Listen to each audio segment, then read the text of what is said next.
daremos una nueva parte de conceptos básicos de programación. Será la quinta parte respecto a estos temas. Y hablaremos de las bases de datos, que es un elemento esencial en cualquier desarrollo informático hoy en día. Entonces, ¿qué es una base de datos? Una base de datos, pues, es un conjunto de datos informáticos del mismo contexto y que son ordenados sistemáticamente cuando se van guardando para ser utilizados posteriormente. El manejo de estos datos se lleva a cabo mediante unos sistemas de gestión que son llamados DBMS, de sus siglas en inglés, Management Systems. Y estos sistemas permiten el almacenamiento ordenado y la rápida recuperación de la información. De acuerdo a a sus objetivos, las bases de datos pueden seguir distintos modelos o paradigmas, cada uno dotado de características, ventajas y dificultades. Digamos que no es que existe un solo tipo de base de datos, sino que hay varios. Hoy hablaremos un poco de ellos superficialmente. Y evidentemente cada modelo sigue un paradigma que tiene ventajas y dificultades. Bien, ¿qué características debe tener una base de datos? Bueno, pues algunas de las características que debe tener son que debe garantizar la integridad de los datos, es decir, que nuestros datos no se pierdan, que debe evitar al máximo la redundancia de los datos, debe permitir el acceso a múltiples usuarios simultáneamente, debe permitir consultas complejas de los datos que tiene, debe tener un acceso seguro, es decir, que solo los datos sean accesibles por las personas que tienen acceso a ellas. Tiene que tener mecanismos también de seguridad en cuanto a que se pueda hacer copias de seguridad o respaldos y se puedan restablecer los datos, digamos, en caso de que la base de datos se dañe, se corrompa o cualquier otro problema de fuerza mayor. Y también normalmente se puede acceder a la información de estas bases de datos usando un lenguaje concreto. Ya hablaremos un poco más en este punto más adelante en este mismo tutorial. Muy bien. Eh, ¿Qué tipos de bases de datos tenemos? Bueno, hay varios tipos y depende también de la forma como lo queremos agrupar. Pero bueno, digamos que vamos a ver los tipos de acuerdo al modelo que usan. El primer tipo es las bases de datos relacionales, que almacenan los datos de acuerdo al módulo como se organizan los datos entre sí y la relación que existe entre ellos. Estas bases de datos suelen emplear un lenguaje que es muy conocido, que se llama el lenguaje SQL. Eh, Luego tenemos las bases distribuidas, bases de datos distribuidas, que son bases de datos que pueden estar en distintos lugares y conectadas por red. Se usan normalmente en organismos descentralizados que necesitan unir las bases de datos de diferentes lugares. Bien, luego tenemos unas bases de datos llamadas no SQL, que son bases de datos que no usan el lenguaje SQL. Como ven, el lenguaje SQL es muy importante en el ámbito de las bases de datos. Tanto que hay algunas bases de datos que se especifican como de tipo no SQL, o sea que son una minoría. Y que solo lo usan como apoyo, pero no como consulta. Vale. Después tenemos también bases de datos orientadas a objetos que están enfocadas a almacenar los objetos completos, incluyendo su estado y comportamiento. Bien, tenemos también las bases de datos multidimensionales, que son similares a las relacionales, pero suelen usar para el desarrollo de aplicaciones muy específicas. Esto tiene mucho que ver con las aplicaciones de Big Data y eso, que guardan enormes volúmenes de información para hacer después inteligencia artificial. Eh, También tenemos las bases de datos documentales que están pensadas para guardar textos completos e indexarlos.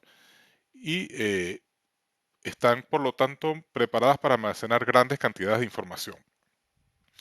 También tenemos bases de datos deductivas o lógicas que se asientan sobre la lógica matemática y son capaces de hacer deducciones basadas en hechos o reglas establecidas. Esto para encontrar los datos. También tenemos las bases de datos transaccionales eh, que se emplean para enviar y recibir datos a gran velocidad. Para lograr velocidad muchas veces permiten la duplicidad de datos porque sacrifican espacio de disco duro con tal y tener mayor velocidad. También existen las bases de datos jerárquicas que eh, son usadas, eh, tienen una estructura de árbol para guardar los padres. Y entonces, bueno, tienen un nodo raíz del cual surgen distintos hijos u hojas. Es un sistema que se organiza los datos en forma de árbol invertido. Esto se usa mucho en los controles de acceso y controles de usuario también. Eh, y por último, tenemos las bases de datos de red, que son similares a las jerárquicas con la salvedad que pueden existir varios nodos padres, o sea, que son bases de datos repartidos en varios nodos. Y mejoran la redundancia típica de estas bases de datos jerárquicas.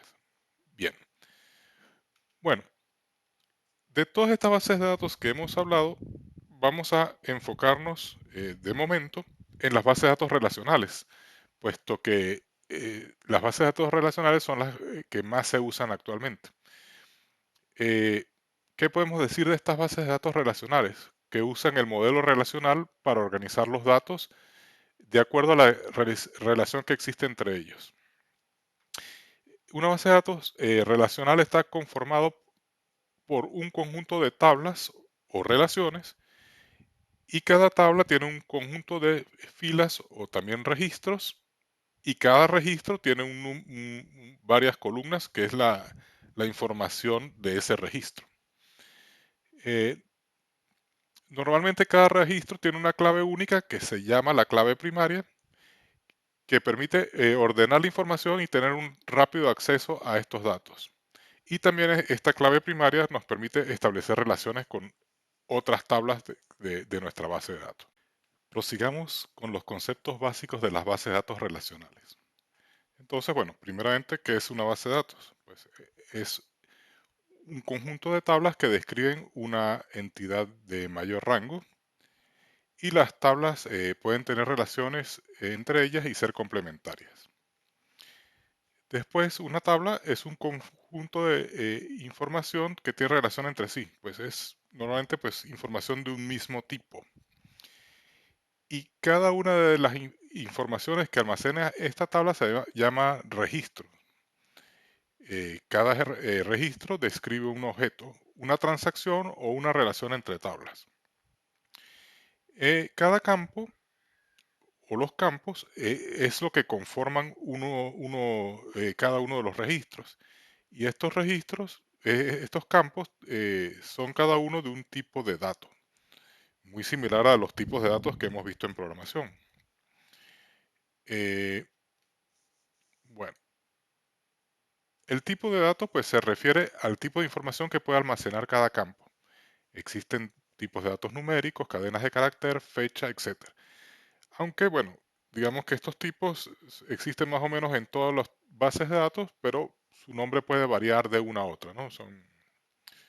Eh, los tipos comunes son más o menos tienen el mismo nombre, pero bueno, pueden haber algunas diferencias de acuerdo a la base de datos. Luego, el concepto de clave primaria, pues como hemos dicho antes, es un campo o una combinación de campos que identifica de forma única a un registro de una tabla. Supongamos que tenemos una tabla que se llama personas. En cada registro, pues es una persona en particular. Entonces, ¿qué campo nos podría servir para identificar únicamente a la persona? Pues, por ejemplo, su documento de identidad, que va a ser normalmente único. Pero bueno, si son personas que no son de un único país, sino de múltiples países, pues de repente entonces tienes que también tener un campo que se llame tipo de documento para saber, porque de repente dos países pueden tener el mismo número de documentos. Entonces tendrías que poner el tipo de documento, de repente pasaporte para los extranjeros, un número, y el de los nacionales, eh, pues el carnet de identidad y su número. Y entonces en este caso la clave primaria estaría compuesta por dos campos. Esto es muy importante a la hora de diseñar una base de datos. Ya lo veremos cuando comencemos a hacer ejemplos. Eh, la clave foránea es una columna, un conjunto de columnas en una tabla cuyos valores corresponden a los valores de la clave primaria en otra tabla. Esto suena bastante enredado, pero realmente es cuando yo relaciono una tabla con otra tabla. Por ejemplo, digamos que un libro es una tabla y los autores de los libros son otra tabla. Entonces, un libro debe tener un autor. Entonces, yo relaciono la tabla autor con el libro a través de ese campo que identifica a un autor. Sería algo así. Entonces, la tabla libro tendrá una entrada que será el código o la forma de, o la clave primaria del autor, para poder encontrar después al autor en su tabla correspondiente. Eso es un poco la idea de la clave foránea. Y luego las restricciones son un conjunto de reglas que deben cumplir las bases de datos. Pues una de esas, pues por ejemplo, que tenga clave primaria, que tenga claves foráneas, también que los campos no sean nulos o sí lo sean, etcétera. Son reglas que debe cumplir entonces cada uno de los campos de la base de datos. Bueno, continuamos entonces con las características esenciales de las bases de datos relacionales. Entonces, una base de datos relacional bien diseñada debe regirse por los siguientes principios. Debe tener consistencia, o sea que la información debe ser única y estar localizada en una única ubicación. Esto es evitar pues la duplicidad de información. También debe permitir la concurrencia, es decir, que varias personas pueden acceder a la información al mismo tiempo, haciendo tanto consulta como actualizaciones. Entonces, digamos que tiene ya los mecanismos para permitir esas operaciones simultáneamente. También debe tener integridad, es decir, que los datos tienen que ser válidos y sólidos. Tiene que tener coherencia, o sea, la lógica de las relaciones y los datos tienen que tener sentido directa o indirectamente. Tiene que ser accesibles. Los datos deben ser accesibles en todo momento. Y tiene que tener seguridad para que los datos sean accesibles únicamente por las personas que están autorizadas a accederlos. Bien, hablemos ahora del diseño de una base de datos relacional. Para diseñar las bases de datos, pues hay que cumplir una serie de normas. Son varias, pero bueno, vamos a resumir las más importantes. Para, para empezar, cada tabla debe tener un nombre único y específico. Es recomendable, claro, que ese nombre se refiera al tipo de datos que está almacenando. Las tablas, pues, como es lógico, deben tener al menos un campo. Y cada tabla, pues, puede tener una o más filas y pueden estar desordenadas o no. Eso va a depender de la información que almacene y de lo que interese. Toda tabla debe tener una clave primaria, o sea que no debe ser posible tener dos veces el mismo registro en la tabla. Justamente la clave primaria sirve para eso. Impide que se coloque el mismo registro dos veces. Bien. Y también es recomendable que la relación entre las tablas se establezca con claves foráneas. ¿Por qué digo que es recomendable? Porque, bueno, a veces por razones de velocidad no se establecen las relaciones formalmente para que sea un poco más rápido. Pero bueno, eso ya depende de los problemas. Lo lógico es que cuando una base de datos no sea muy grande y no haya problemas de rendimiento, se usen las claves foráneas. Bien, ¿qué ventajas tiene el uso de las bases relacionales? Bueno, para empezar, el modelo relacional es muy intuitivo porque, bueno, se maneja la información pues por sus características y por la relación con las otras informaciones. Así que es bastante intuitivo de usar.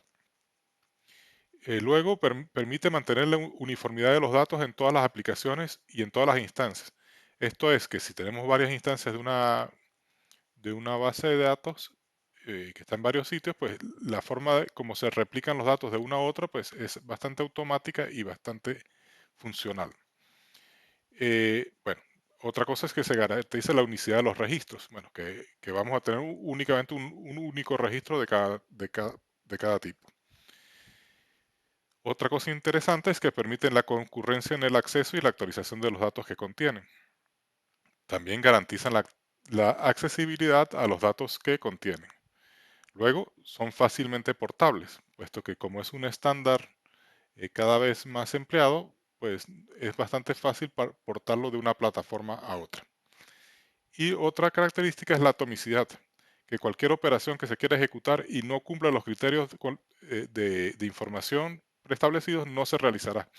Es decir, que una acción o se hace bien o no se hace. Eso es una de las características de las bases de datos relacionales. ¿Qué desventajas tienen? Bueno, cuando tienen dificultad de crecimiento, cuando las bases de datos crecen mucho, el costo de mantenimiento es elevado. Y si la base de datos no es monitoreada adecuadamente, puede perder datos o tener problemas de rendimiento. Esto es, bueno, que uno cree que va a tener una base de datos en un ordenador funcionando y uno se olvida de ella. Pues no es así. Eh, Cuando una base de datos crece, pues tiene personas o administradores de la base de datos que están monitorizándola en todo momento, que están viendo los distintos problemas que puede tener, problemas de rendimiento, problemas de concurrencia, etcétera. Y por supuesto, pues tener personas dedicadas al mantenimiento de base de datos, pues es un costo elevado. Eh, pero bueno, se supone que tienes una base de datos grande, pues será para sacarle algún provecho, ¿no? Eh, También esto sí que es una dificultad bastante más fuerte, es la dificultad para llevar a cabo cambios de estructura en un entorno cada vez más dinámico. Pues digamos que el mundo de hoy en día pues va evolucionando cada vez más rápido y muchas veces se piensa en un modelo de una base de datos, pero a los meses o a los años la situación ha cambiado y necesitamos un modelo un poco distinto. Entonces, cambiar la forma como están almacenados los datos a la forma nueva, pues suele ser bastante complicado y costoso. Otra desventaja es si la base de datos está demasiado segmentada o con demasiadas relaciones, pueden tener problemas de rendimiento. Pues, esto ya depende mucho del diseño y hay que intentar hacer un diseño pues que no esté demasiado segmentado. Segmentado es que se divide la información en muchos pedacitos muy pequeños y con muchas tablas relacionadas entre sí. Claro, cuando se hace un diseño por primera vez, pues normalmente uno evita este tipo de situaciones. El tema está con lo que está relacionado con el punto anterior, que en un entorno cada vez más cambiante, pues hay que introducir cambios en la base de datos y que, claro, como los cambios que se introducen no fueron pensados originalmente, muchas veces hay que hacerlo un poco, pues, de la manera como mejor se pueda. Y muchas veces, pues, es agregar más tablas que cuelgan de otras tablas y que hacen que las consultas sean cada vez más complejas y con problemas de rendimiento. Bueno, y la otra característica más complicada, que aunque han ido trabajando mucho en ello últimamente, es que les cuesta mucho manejar los tipos de datos que son de gran tamaño. Por ejemplo, los gráficos, cualquier tipo de fichero multimedia o los sistemas de información geográfica, etcétera. Entonces, pues para este tipo de informaciones normalmente se usan otro tipo de bases de datos, los textos también, por ejemplo. Textos muy largos, ¿no? Los documentos. Bueno, y ahora hablemos del lenguaje SQL, que es un lenguaje con el que accedemos a las bases de datos. Y este es un lenguaje ideado para gestionar y recuperar información en los gestores de bases de datos relacionales y hacen uso del cálculo relacional y de la álgebra para hacer estos procesos. El SQL, que son las siglas de Structured Query Language, permite la inserción de datos en las bases de datos, la realización de actualizaciones, consultas o modificaciones, así como el borrado de datos o el control de acceso a la información. Este es el lenguaje que se ha impuesto y está en la mayoría de las bases de datos que se usan hoy en día desde los años 80 más o menos. Tanto es así que en el año 1986 fue reconocido y estandarizado por el ANSI, o sea, el Instituto Nacional Estadounidense de Estándares. Vale. ¿Cuáles son las características de este lenguaje? Entre las principales características del lenguaje SQL están las siguientes. Permite crear, modificar y borrar tablas en la base de datos y las relaciones entre las mismas. También permite crear, modificar, borrar y consultar los datos en las tablas. Usa el álgebra y el cálculo relacional para la realización de estas consultas. Contiene reglas basadas en comandos para asegurar la integridad de los datos. Se puede agregar instrucciones en distintos lenguajes de programación. O sea, a las instrucciones que ya contiene este lenguaje se pueden enriquecer construyendo otras instrucciones que se pueden construir en otros lenguajes. Y está preparado para manejar distintos tipos de datos. Bueno, vamos a desarrollar pues otra parte en los tutoriales dedicada a los lenguajes de programa, al lenguaje SQL y a distintas bases de datos que voy a comenzar a preparar en breve. Eh, y para terminar por hoy vamos a hablar de un pequeño ejemplo, pues para darnos una idea de cómo se usan o para qué se usan, sin profundizar demasiado, solo pues para aclarar un poco los conceptos. Digamos, supongamos que queremos desarrollar una aplicación lo más simple posible para un pequeño comercio que vende distintos productos a sus clientes. ¿Cuál es la mínima información necesaria? Bueno, tendremos que tener la información de los clientes, la información de los productos y por supuesto la de las transacciones que se realizan.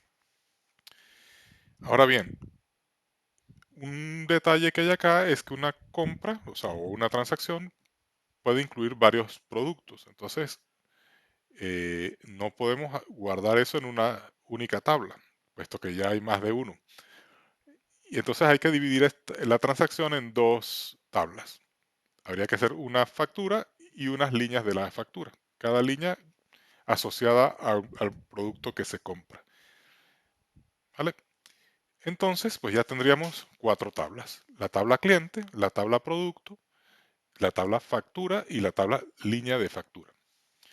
¿Y qué relación hay entre las tablas? Bueno, cada factura va a estar asociada a un cliente. Eso se llama una relación uno a uno.